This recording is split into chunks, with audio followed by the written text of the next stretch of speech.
Barka da zuwa wannan tasha tamu mai albarka mai suna Hayatu Salis. Da na subscribe sannan ka danna ƙararrawar sanarwa domin sanar da kai shirye-shiryenmu da zarar mun ɗora.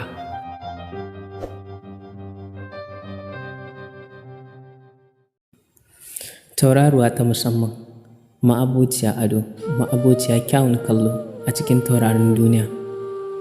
Haƙiƙa zuciya na ɗauke da sanin farin ciki a cikinta, musamman idan ta tuna da kyawawan sunayenki.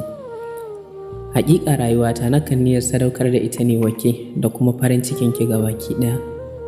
A duk lokacin da na waye gari, hotonki nake fara kallo domin shine abincin karina na kowane safiya. A duk lokacin da na rasa kallon kyakkyawan fuskanki, ban san wani irin yanayi zan shiga ba, domin zan ji kamar bani da nasara a rayuwata.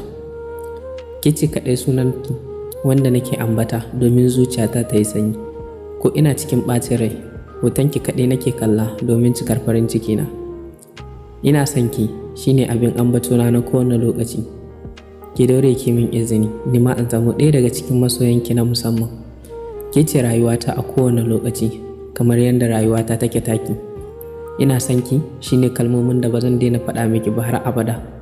Ina son ki masoyiyata. A kowane lokaci ina ganin cewa farin cikinki shine nawa, sannan kuma damuwarki ita ce tawa. Don haka ina son ki, ina son ki, ina son ki. Na gode masoyiyata.